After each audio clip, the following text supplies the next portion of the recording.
Deixa eu mandar um abraço muito grande para a equipe do Café com o Jornal. Nosso Luiz Megali está de férias.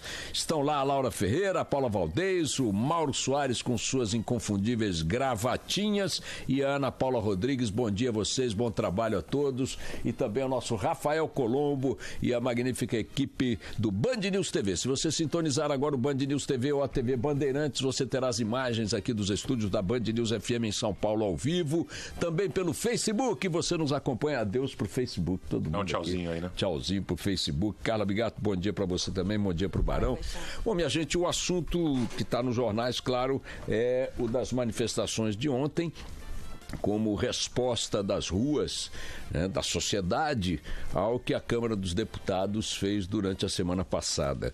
O que a Câmara dos Deputados fez? Pegou o pacote das 10 medidas anticorrupção, que propunha um conjunto de iniciativas propostas pelo Ministério Público e endossadas por mais de 2 milhões de assinaturas de brasileiros, apresentada à Câmara dos Deputados como um projeto de iniciativa popular, e pegou esse projeto, desfigurou completamente esse projeto, transformou esse projeto em nada e, mais do que isso, acrescentou a esse projeto um artigo que determina punições para magistrados e para membros do Ministério Público em casos considerados de abuso de autoridade.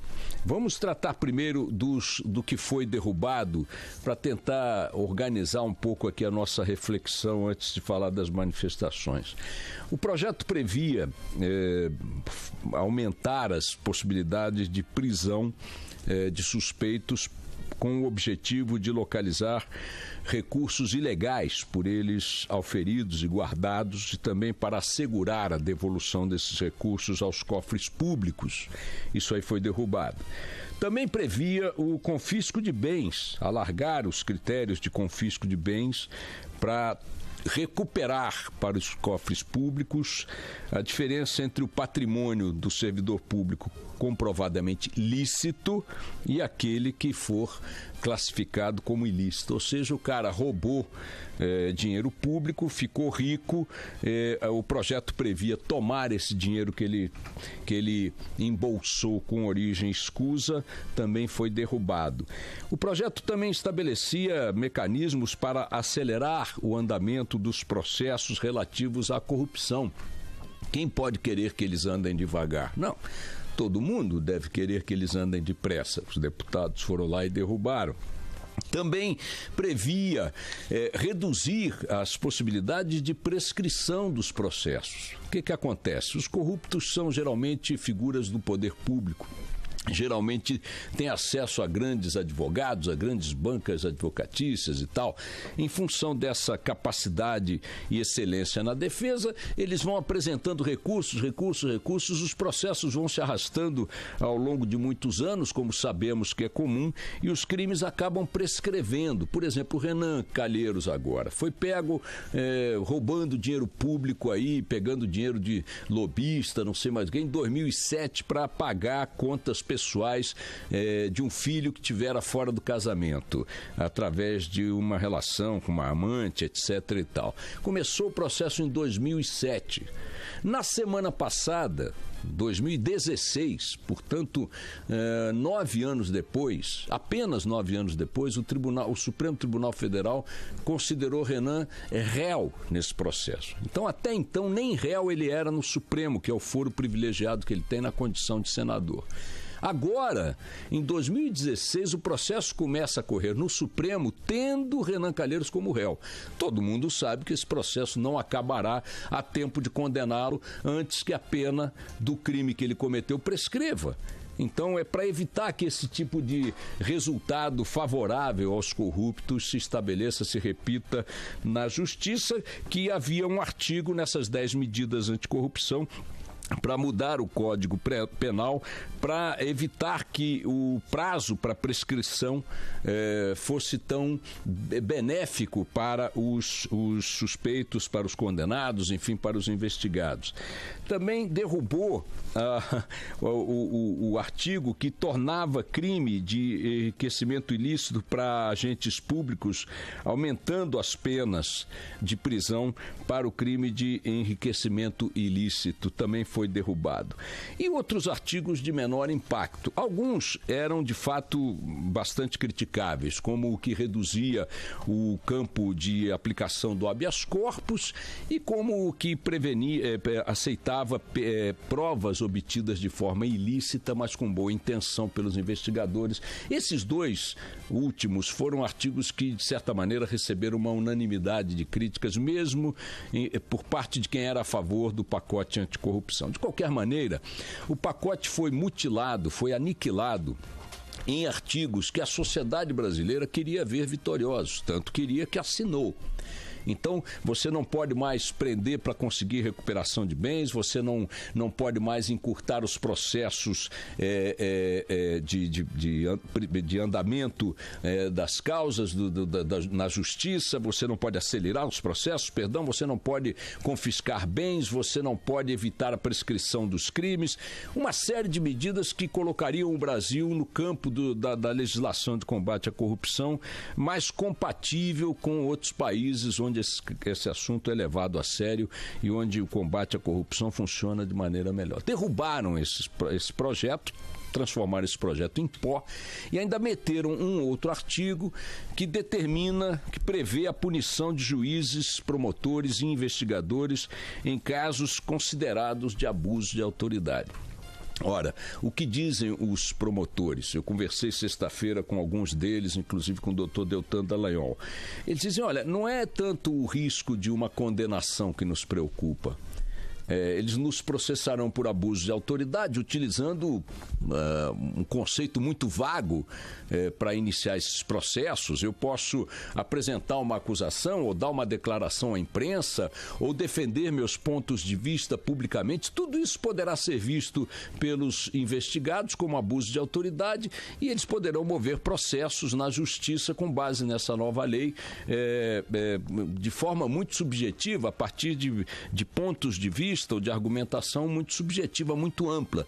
Nosso receio não é que nós venhamos a ser condenados lá na frente, até porque caberá a juízes dar a palavra final e os juízes também estão na linha de tiro desse tipo de iniciativa. Não é isso que nos preocupa. O que nos preocupa é a apresentação de processos em grande número e simultâneos por parte de muitos investigados, como aconteceria agora na Lava Jato, se isto estivesse em vigor.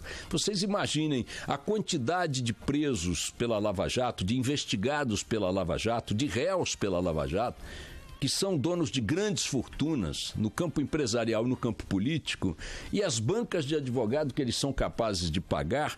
Imagine a quantidade de processos que eles moverão contra os investigadores.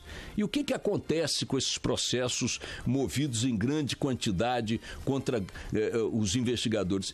Mesmo que você não venha a ser condenado lá na frente, enquanto o processo estiver em curso, você tem que apresentar a defesa, tem que comparecer às audiências, tem que instruir os processos de defesa, você tem que fazer um monte de coisas que transformarão sua vida num inferno. Não se conseguirá fazer absolutamente mais nada que não seja dedicar-se à própria defesa. Então você neutraliza, você anula, você simplesmente ata as mãos de todos os mecanismos de investigação. Me disse textualmente o Deltan Dallagnol, nós não conseguiremos fazer mais nada. Quem vai querer participar de forças-tarefas e de GAECOS, de grupos de combate à corrupção, sabendo que no seu horizonte podem estar movidos pelas alegações mais estapafúrdias possíveis, dezenas de processos que teremos que contratar advogados, podemos concorrer com nossos bens pessoais para indenizações nesses processos. Então você simplesmente dá um tiro na testa de qualquer esforço de investigação, de qualquer estrutura de investigação.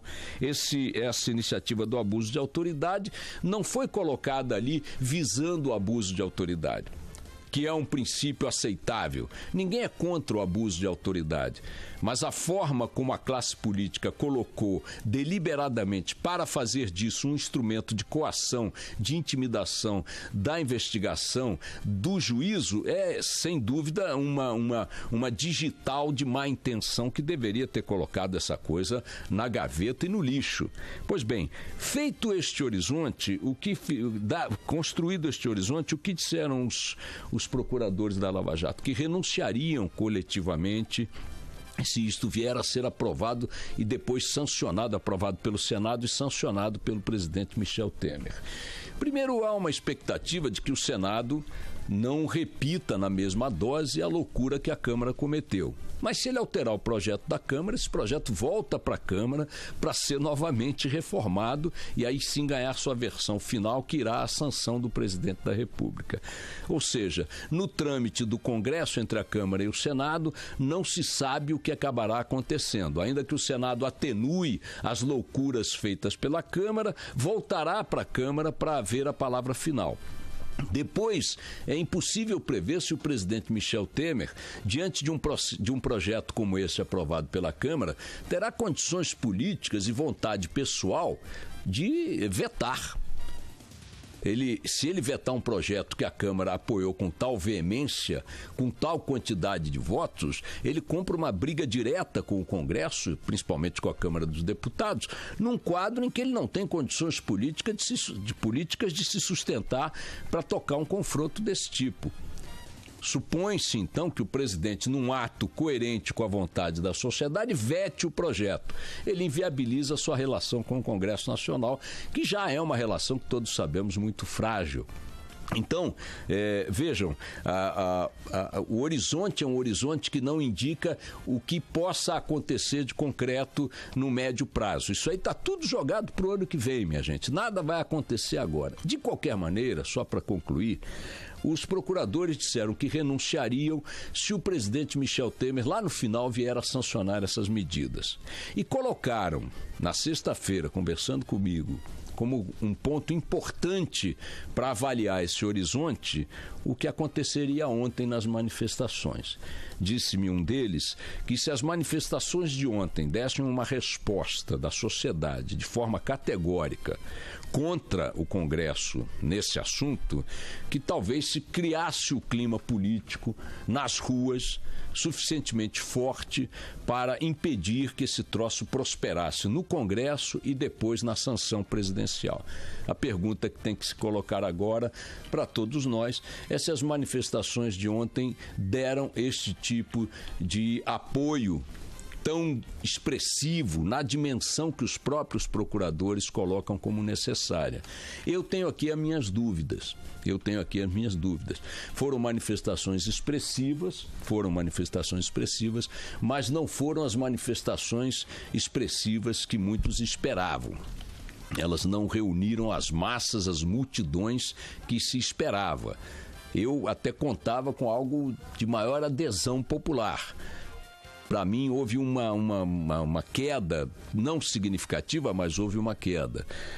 Não sei se os procuradores conseguirão enxergar nestas manifestações de ontem o combustível necessário de que precisam para sentirem-se reforçados para revogar essa promessa, ou essa ameaça de renúncia coletiva. Acho que eles precisarão vir a público nesta semana para tirar esse horizonte de renúncia da linha futura de possibilidades. Enquanto não o fizerem, toda a Lava Jato continua numa posição muito ameaçada, muito fragilizada em função do que fez ontem, do que fizeram semana passada os deputados. A prova de que essas manifestações não foram suficientemente retumbantes, embora expressivas, volto a dizer, por favor, não escrevam para cá dizendo que eu estou minimizando, não. Eu estou dizendo o seguinte: para ser o que precisariam ser na avaliação dos próprios procuradores, precisariam ser maiores, mais retumbantes. A prova de que elas não chegaram onde chegaram as de 2013 está na própria reação dos dois principais vilões classificados para essa história, Renan Calheiros e Rodrigo Maia, presidente do Senado e presidente da Câmara, que ontem serenamente disseram: não, as manifestações são legítimas, passem muitíssimo bem, tocaremos nossas vidas normalmente. Se tivesse havido algo de outra dimensão, muito provavelmente os dois malandros não se sentiriam tão à vontade para reagir com esse cerimonial, com esse protocolo ao que aconteceu nas ruas. O fato objetivo, minha gente, é que houve um ato de agressão explícito da Câmara dos Deputados e do Congresso Nacional à Lava Jato na semana passada, e que a sociedade brasileira a eles ainda não deu uma resposta à altura. Se os procuradores entenderem que esta resposta de ontem já foi suficiente, melhor, porque continuarão à frente da Lava Jato e não concretizarão sua renúncia coletiva. Se entenderem que não, precisarão explicar o que farão com a promessa ou com a ameaça que tornaram pública há poucos dias. As próximas semanas nos reservam talvez um período de reflexão, o Senado vai pensar direito o que vai fazer, o processo vai tramitar, a coisa tende a esfriar um pouco, depois vem o recesso e no ano que vem esta parada vai ser decidida, tomara que possa ser decidida em benefício da Lava Jato e por consequência dos interesses da maioria, ampla maioria da população brasileira. Vamos ver. Toca o barco.